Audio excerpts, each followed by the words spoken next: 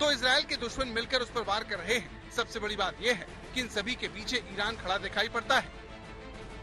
अब आप यमन के हूती विद्रोहियों का ही वीडियो देखिए जिसमें वो इजराइल को ललकारता है।